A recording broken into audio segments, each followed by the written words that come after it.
Assalamualaikum warahmatullahi wabarakatuh. Salam sejahtera untuk kita semua. Baik para pemirsa, sebelumnya telah dijelaskan terkait dengan Deep Space Explorer, yaitu dengan membayangkan bahwa ketika kita naik pesawat, naik pesawat ruang angkasa ke alam semesta ini, keluar dari bumi kita akan melihat bagaimana kondisi bumi kita, planet-planet yang ada di sekitar matahari, nah yang kita kenal dengan outer journey. Jadi ketika kita terbang menjauhi bumi kita, maka kita akan melihat bahwa bumi kita bulat. Nah, kemudian ini adalah gambaran dari bumi kita kalau dilihat dari permukaan bulan. Sebagaimana sebelumnya telah disampaikan, ada pepatah mengatakan kalau ingin mengenal Allah, maka kenalilah ciptaannya.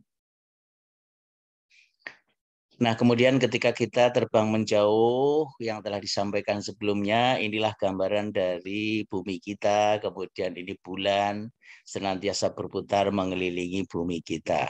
Kemudian kalau terbang menjauh lagi, ini kelihatan bumi kita, kemudian ini matahari, jarak dari bumi matahari kita 150 juta kilometer, bumi senantiasa berputar mengelilingi matahari dengan kecepatan 107.000 km per jam. Kecepatan yang sangat luar biasa. Karena periode bumi mengelilingi matahari adalah 365 hari, 1 tahun. Kemudian jarak dari matahari ke bumi kita 150 juta kilometer.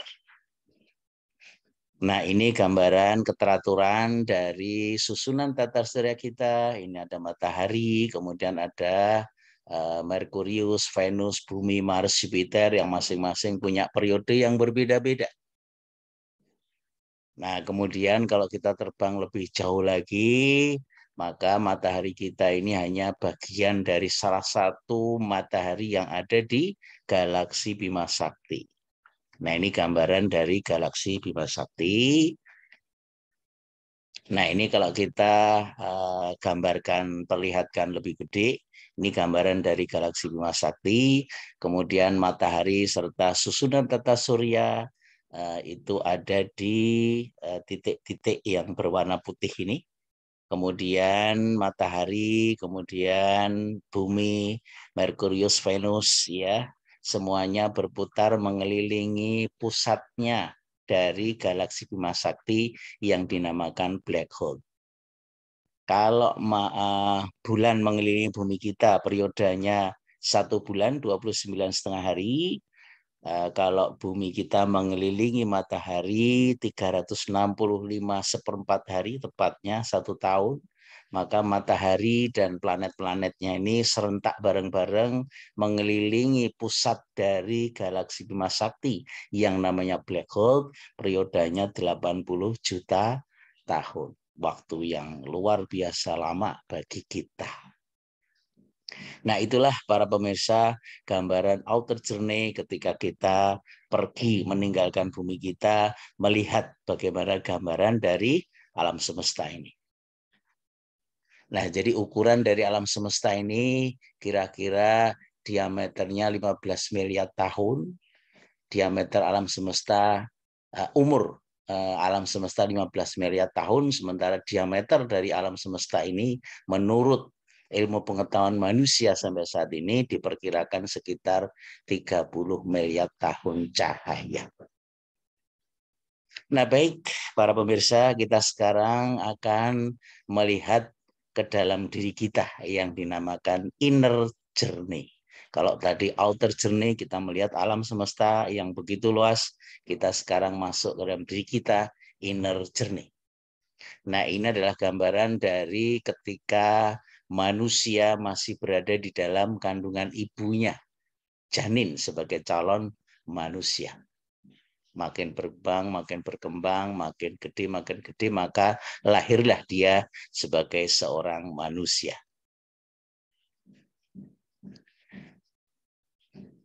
Dari pepatah yang tadi telah dijelaskan, kalau ingin mengenal Allah, maka kenalilah ciptaannya.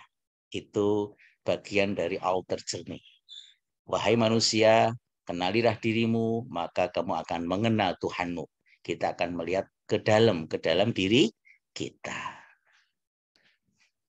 Nah, ketika seorang manusia lahir sebagai seorang bayi, setelah dikandung oleh ibu kita masing-masing selama 9 bulan, maka lahirlah sebagai seorang bayi. Apa tugas manusia ketika lahir di dunia? Nah, salah satu tugas dari manusia yang lahir di muka bumi ini adalah sebagai khalifah, sebagai pemimpin, sebagai pemakmur bumi.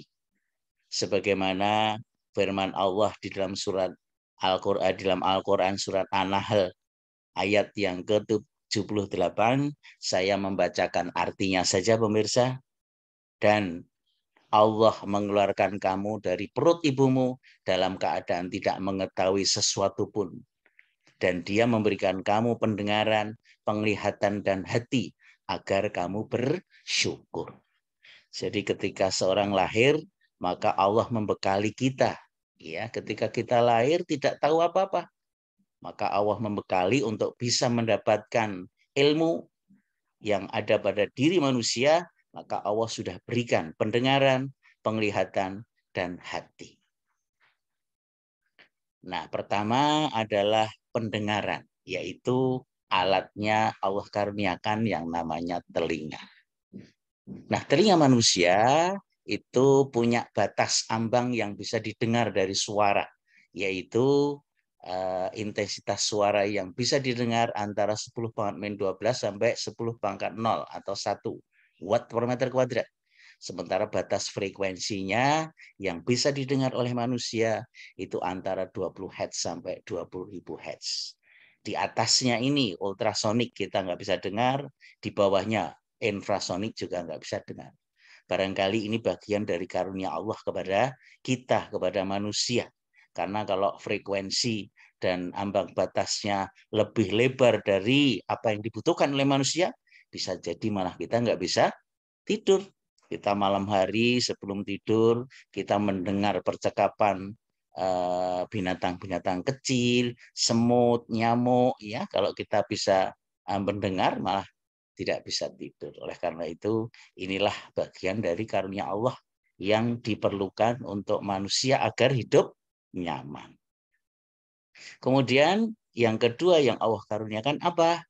Yaitu mata. Mata adalah untuk melihat, tidak ada alat optik yang secanggih dari mata yang Allah karuniakan kepada kita. Mata kita ini bisa memungkinkan untuk membedakan lebih dari 10 juta warna. Tidak ada alat optik yang bisa melebihi karunia Allah yang namanya mata kita. Nah, kemudian yang ketiga adalah hati. Iya, di dalam hadis Rasulullah SAW, beliau bersabda, ingatlah bahwa dalam tubuh manusia itu ada segumpal daging. Bila ia baik, maka akan baiklah seluruh tubuh, dan akan tetapi bila ia rusak, akan rusak pula tubuh itu seluruhnya. Segumpal daging itulah yang bernama hati. Para pemirsa sekalian, hati menurut pengertian kita, kalau alat yang ada di tubuh kita itu yang mana? Hati lever, ya, atau hepar, atau heart jantung ini, iya. Nah, sekarang coba kita cermati para pemirsa. Nah, jika kita merasakan kesedihan atau kegembiraan, organ manakah yang merasakan itu? Hati ataukah jantung? Coba pemirsa bisa pikirkan sesaat. Ternyata jantunglah yang merasakan apa yang otak pikirkan. Nah, ketika kita takut, maka jantunglah yang berdebar-debar, bukan hati yang berdebar-debar. Ketika seseorang mengalami banyak pikiran, stres, marah, cemas, dan lain-lain, maka irama jantunglah yang berubah ketika dideteksi dengan alat untuk melihat kondisi jantung seseorang. Nah, jantung mempunyai sistem komunikasi lebih banyak dan lebih luas dengan otak daripada dengan hati. Jadi, antara jantung dan otaklah yang mempunyai komunikasi lebih intens. Jadi kira-kira yang dimaksud dengan ayat yang dijelaskan di atas, ya, itu pengertian hati, itu bukan hati hepar, tetapi hati itu adalah hertz atau jantung. Nah, ini jantung kita, para pemirsa, yang senantiasa berdenyut, tidak pernah berhenti. Karena kalau berhenti berdenyut, maka lewatlah manusia tentu saja. Iya, tidak bisa hidup kalau jantung kita berhenti. Nah, jantung senantiasa berdenyut untuk memompa darah ke seluruh tubuh kita. Nah, denyut jantung itu pada orang normal rata-rata 70 kali per menit. Ya, atau kalau kita hitung per jam menjadi 4.200 kali jantung senantiasa berdetak. Nah, kalau per hari 24 jam, maka jumlah denyut jantung kita itu 100.800 kali kira-kira. Nah, bagaimana kalau 1 tahun?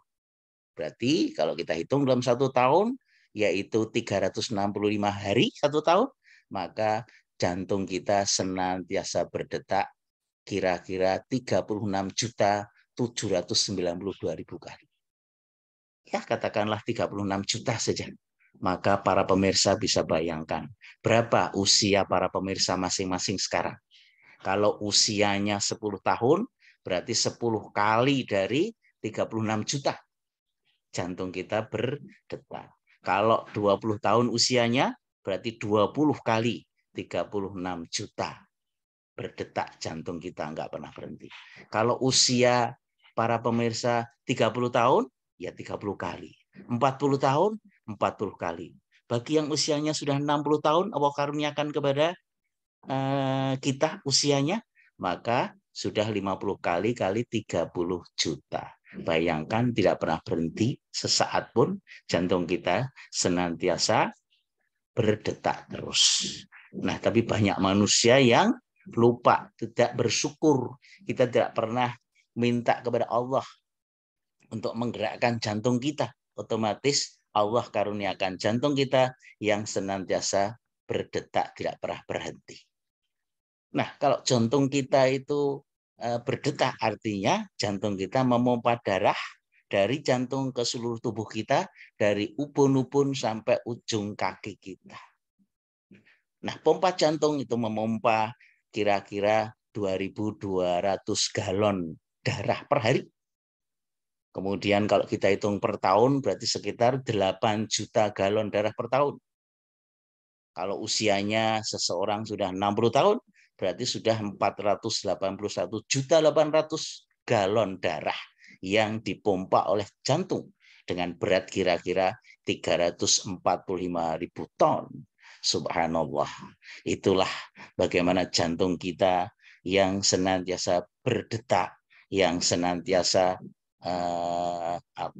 memompa darah tidak pernah berhenti, ya, tanpa kita harus memerintahkan. Itu otomatis sudah memompa jantung, memompa darah ke seluruh tubuh kita. Oleh karena itu kita harus banyak bersyukur, ya, dengan karunia Allah yang luar biasa, yang tidak bisa ternilai. Itulah gambaran Pak pemirsa, ya, karunia Allah kepada kita untuk menjadi khalifah di muka bumi, untuk menjadi pemakmur bumi. Allah sudah memberikan bekal kepada setiap manusia. Saya kira ini dulu, kita akan lanjutkan pada bagian yang kedua yang terkait dengan energi ini. Terima kasih, mudah-mudahan bisa menyadarkan kita tentang betapa besar Allah memberikan karunia kepada kita, betapa kita lemah, betapa kita kecil yang tidak ada punya kekuatan apapun. Billahi taufiq wal hidayah. Assalamualaikum warahmatullahi wabarakatuh.